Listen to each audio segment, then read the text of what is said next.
Zara couldn't believe her eyes when she saw the price tag, $50 million. That's how much the Korean Mafia lord just paid for her. Not for a car, not for a house, for her. And the worst part? Her own uncle made the deal while she slept on the plane, drugged and helpless. This story is insane. Hit that subscribe button now, because you won't believe what happens next. It started when Zara won a scholarship to study art in Seoul.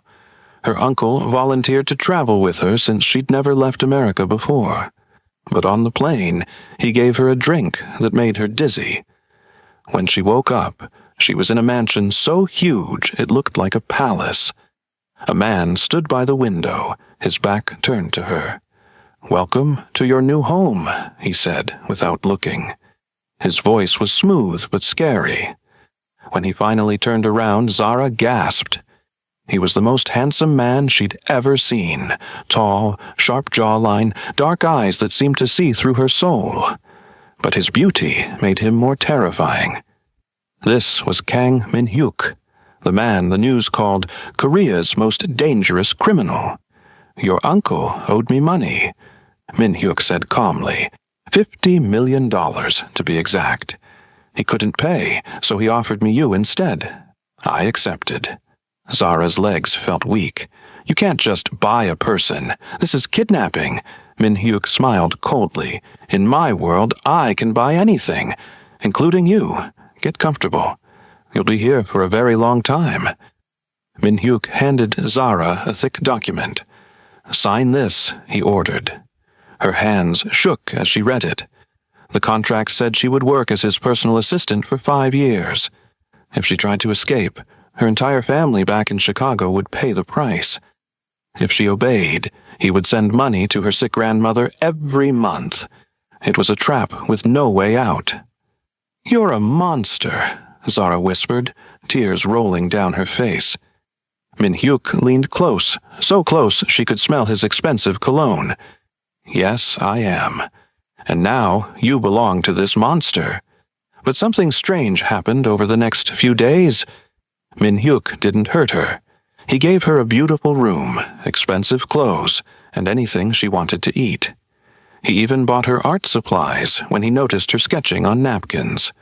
"Why are you being nice to me?" Zara asked suspiciously. Min-hyuk was reading papers at his desk. He didn't look up. "I'm not nice. I'm practical. Happy assistants work better than scared ones." But Zara noticed small things, like how he personally made sure her room temperature was perfect, how he ordered her favorite foods without asking, how he got angry when one of his guards looked at her the wrong way. One night, she found him staring at a photo of a little girl. "Who's that?" she asked. Min-hyuk quickly hid the photo. "Someone I failed to protect," he said quietly. For the first time, Zara saw pain in his eyes instead of coldness.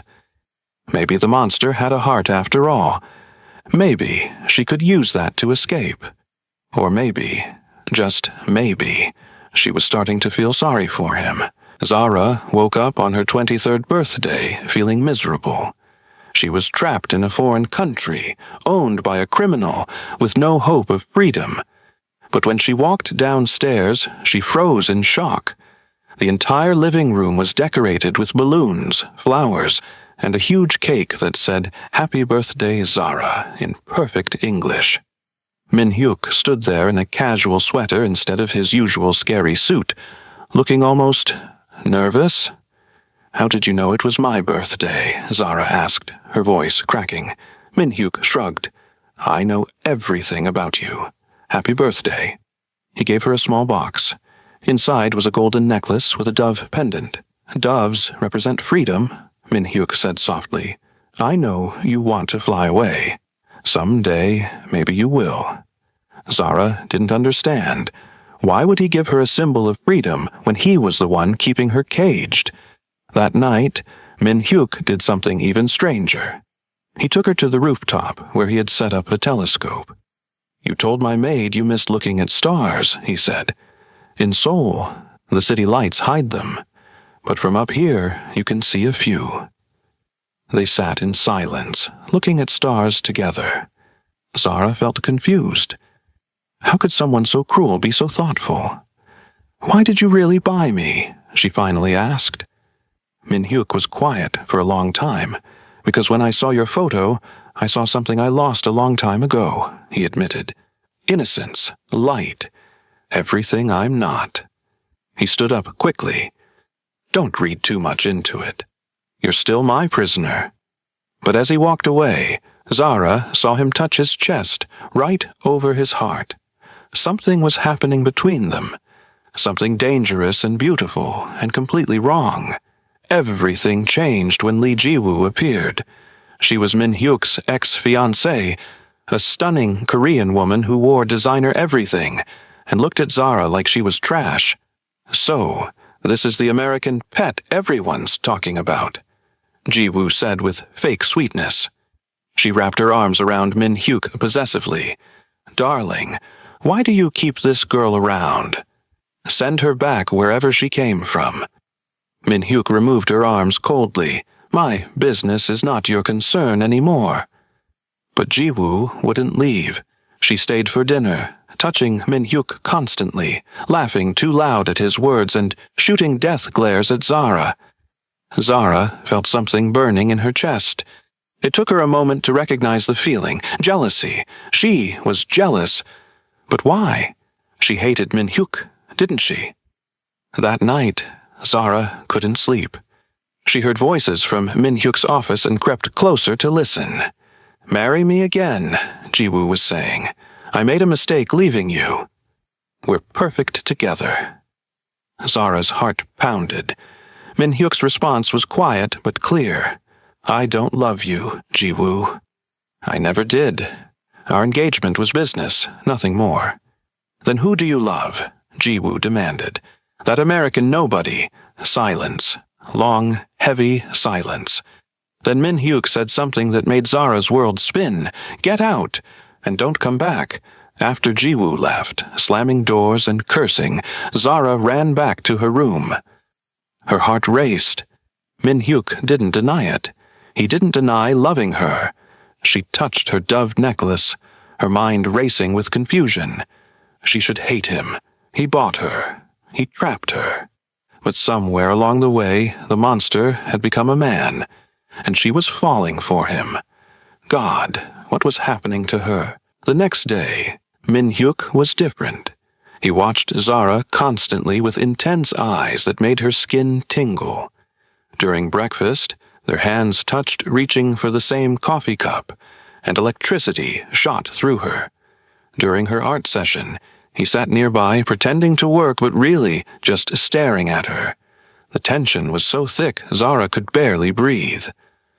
Finally, she confronted him. "Why are you looking at me like that?" Min-hyuk stood up slowly, walking toward her like a predator. "Like what?" Like you want something," Zara whispered, backing up until she hit the wall. Min-hyuk placed his hands on either side of her head, trapping her. He leaned so close their lips almost touched. "Maybe I do want something," he said, his voice husky. "Maybe I want something I know I shouldn't have." Zara's heart hammered. "Then take it," she heard herself say. What was she doing? But she couldn't stop. Min-hyuk's eyes darkened with desire. He leaned in closer, their lips an inch apart. When suddenly his phone rang. The moment shattered. Min-hyuk stepped back quickly, answering the phone in harsh Korean. His face went cold and dangerous again. When he hung up, the soft man was gone, replaced by the Mafia lord. "Pack a bag," he ordered. "We're leaving in 10 minutes. "Where are we going?" Zara asked, still dizzy from their almost kiss. Min-hyuk's jaw was tight.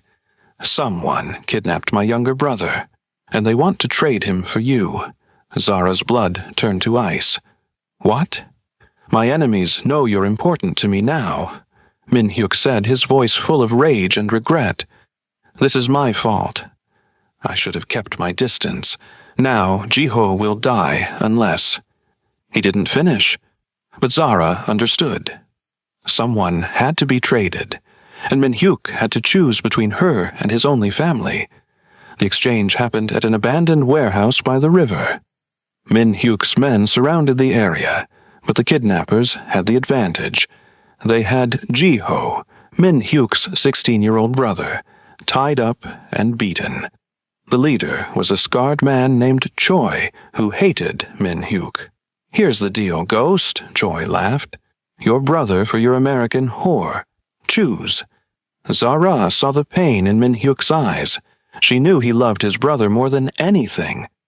Ji-ho was the only family he had left. Before Min-hyuk could speak, Zara made the choice for him. "I'll go," she said, stepping forward. Min-hyuk grabbed her arm hard. "No, absolutely not." "Let me go," Zara said softly, looking into his eyes. "Save your brother. He's innocent. I'm not worth his life." "You're worth everything," Min-hyuk said desperately, and in that moment, Zara knew the truth. He loved her, really loved her, not as property, but as a person. But love wouldn't save Ji-ho. Zara pulled away and walked toward Choi. "I'll trade myself." "Let the boy go." Choi grinned evilly. "Finally, some sense. Come here, sweetheart." But as Zara got close, she whispered something that made Choi lean in to hear better. That's when she struck. Using the self-defense moves her dad taught her, she kneed Choi hard and grabbed his gun. "Now!" she screamed. Min-hyuk's men opened fire. Chaos exploded. In the confusion, Zara ran to Ji-ho and cut his ropes. "Run!" she yelled. But Choi wasn't done. He grabbed Zara from behind, putting a knife to her throat. "Nobody moves, or she dies," he screamed. Min-hyuk froze, his gun pointed but useless. Blood dripped from Zara's neck where the blade pressed. "Please," Min-hyuk begged, and Zara had never heard him beg before. "Take me instead." Just let her go. What happened next, nobody expected. Ji-ho, the 16-year-old everyone thought was helpless, pulled out a hidden gun and shot Choi in the shoulder. The knife dropped. Zara collapsed. Min-hyuk caught her before she hit the ground, holding her so tight she could barely breathe. "You beautiful, stupid, brave woman," he whispered into her hair. "Don't ever scare me like that again." When they got back to the mansion, Min-hyuk personally cleaned Zara's neck wound, his hands shaking. "Why did you do it?" he asked quietly. "Why risk yourself for my brother?" Zara touched his face gently. "Because I love you, and I know you love him." The words hung in the air. Min-hyuk closed his eyes like he was in pain. "You shouldn't love me, Zara. I bought you. I trapped you. I'm everything wrong in the world." "I know," Zara said, "but I can't help it. I've tried to hate you. I really have. But somewhere between the birthday stars and the jealousy and almost kisses, I fell in love with you." Min-hyuk kissed her then. Soft and desperate and full of all the words he couldn't say. When they broke apart, tears ran down his face. "I'm going to free you," he said. "I'm going to tear up that contract. You can go home. You can have your life back. I can't keep you prisoner when I love you this much." But Zara shook her head. "What if I don't want to leave?" Min-hyuk looked at her like she was crazy. "What? What if I choose to stay? Not as your prisoner, but as your equal, as your partner, as someone who loves you freely." Min-hyuk pulled her close again. "Then I'll spend every day for the rest of my life proving I'm worthy of that choice." But outside the door, someone listened to everything, and they were not happy at all. The next morning, Ji-ho was gone. His room was empty, his things packed. Min-hyuk went crazy, searching everywhere. Then he found the note. "Jung, I'm sorry, but she'll destroy everything we built. I have to fix this. Ji-ho." Zara felt sick. "What does he mean?" Min-hyuk's face was stone. "He's going to trade himself to our enemies to prove loyalty. He thinks you're making me weak. He thinks he's protecting me." They had to find Jiho before he did something stupid. But it was too late. By noon, news reached them. Jiho had walked into enemy territory and offered a deal. Min-hyuk gathered his entire organization for war. But Zara noticed something. Many of his men looked at her with hatred now. They blamed her for splitting their leader's focus. One man, Captain Yoon, confronted Min-hyuk directly. "Sir, she's making you weak. The old ghost would have handled Jiho's situation differently. Now you hesitate. You feel. Feelings get people killed in our world." Min-hyuk's voice was deadly quiet. "Are you questioning my leadership?" Captain Yoon bowed, but didn't back down. "I'm trying to save it." That night, everything went wrong. When Min-hyuk and Zara drove to negotiate for Jiho's release, their own men betrayed them. Captain Yoon and 5 others blocked the road. "I'm sorry, boss," Yoon said, pointing a gun at them, "but we're taking over. And the girl is the first one who has to go." They pulled Zara from the car. Min-hyuk fought like a demon, but there were too many. They beat him down while making him watch as they dragged Zara away. "The old ghost is dead," Captain Yoon announced, "and we're bringing back the Empire the right way. Without weaknesses, without love." Min-hyuk's last words before they knocked him unconscious were, "I'll kill every last one of you." Zara screamed his name as they threw her into a van. Everything they built, all their confessions of love, meant nothing now. They were both going to die. Unless a miracle happened. Zara woke up in a cold basement, tied to a chair. Captain Yoon and the traitors stood around her. "Nothing personal," Yoon said, "but love has no place in our world." Min-hyuk forgot that. We're reminding him. But Yoon made one critical mistake. He underestimated Jiho. The 16-year-old had been secretly watching everything. When he saw his brother betrayed and Zara taken, Jiho did something incredible. He contacted Min-hyuk's loyal men, the ones who hadn't turned traitor, and organized a rescue mission. Meanwhile, Min-hyuk woke up locked in his own mansion. His head pounded from the beating, but all he could think about was Zara. He fought his restraints like a wild animal until his wrists bled. "Zara!" he screamed until his voice went raw. Then Jiho appeared at the window like an action movie hero, breaking the glass and jumping inside. "Hyung! I'm so sorry. I was wrong about her. Let me fix this." Together, the brothers gathered their loyal men, 15 fighters who still believed in Min-hyuk. They tracked Zara to an abandoned factory and attacked at dawn. The fight was brutal. Min-hyuk moved through enemies like death itself, and anyone who tried to stop him ended up on the ground. When he finally reached Zara, she was hurt but alive. "I knew you'd come," she whispered. Min-hyuk cut her free and held her face gently. "Always. I'll always come for you." But Captain Yoon wasn't finished. He appeared with a gun pointed at them. "If I can't have the Empire, nobody can." He pulled the trigger. Everything happened in slow motion. Min-hyuk pushed Zara aside and took the bullet meant for her. He fell. "No!" Zara screamed. But Jiho was faster. He shot Yoon before he could fire again. The traitor fell dead. The battle was over. But was Min-hyuk? Min-hyuk was in surgery for 6 hours. Zara sat in the hospital waiting room, covered in his blood, praying to every god she could think of. Jiho sat beside her, crying quietly. "This is my fault," he kept saying. "I started this mess." Zara held his hand. "We all made mistakes. But your brother is strong. He'll survive." When the doctor finally came out, he looked tired but relieved.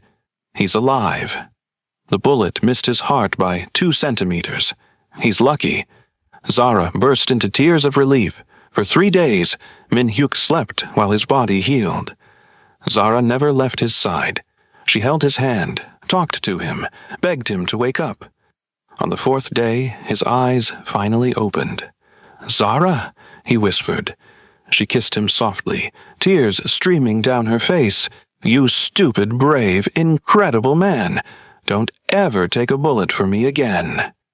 Min-hyuk smiled weakly. "Can't promise that. Protecting you is my job now."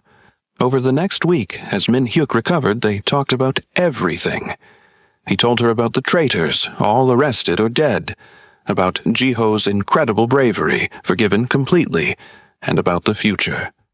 "I'm done with this life," Min-hyuk said seriously. "The Mafia, the violence, all of it. I have enough money to last 10 lifetimes. I want out. I want peace. But most of all, I want you." He held her hand tight. "Come away with me. Let's disappear somewhere beautiful where nobody knows our names. Let's build a real life together. What do you say?" Zara's heart felt so full it might explode. "What about my family? My dreams? My art scholarship?" Min-hyuk smiled. "Bring your family. Pursue your art. Dream bigger than you ever imagined. I'll support it all. I just want to be by your side while you do it." It was everything Zara wanted. But could she really trust it? Could love born in darkness survive in the light?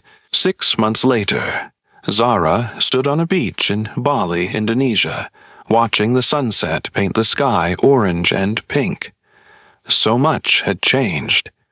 Min-hyuk had kept every promise. He left the criminal world completely, using his wealth to start legitimate businesses. He brought Zara's family from Chicago to visit every few months. He enrolled Zara in the best art school in Indonesia, and her paintings were already being displayed in galleries. And most importantly, he had the contract destroyed, the one that said she was his property. "You were never truly mine," he said when he burned it. "But I'm hoping you'll choose me anyway." Zara chose him. Every single day, she chose him. They got married on that beach with both their families present. Zara's grandmother cried happy tears. Jiho was the best man and gave a speech about how his brother finally learned to love. Even Zara's uncle attended, though Min-hyuk made him donate $1 million to human trafficking charities as punishment. Life wasn't perfect.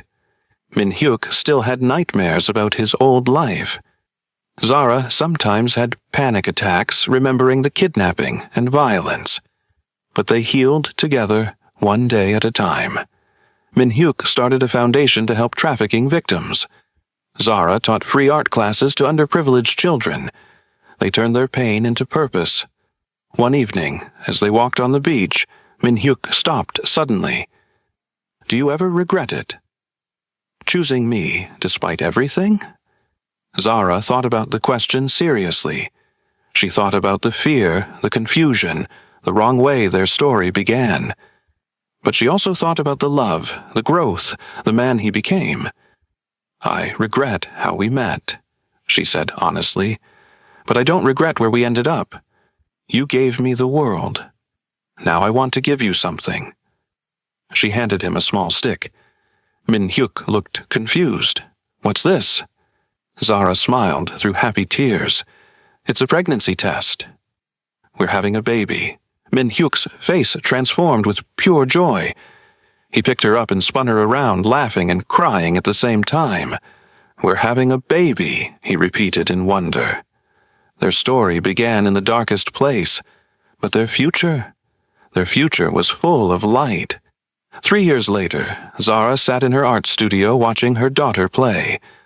Little Minji was 2 years old with her father's dark eyes and her mother's bright smile.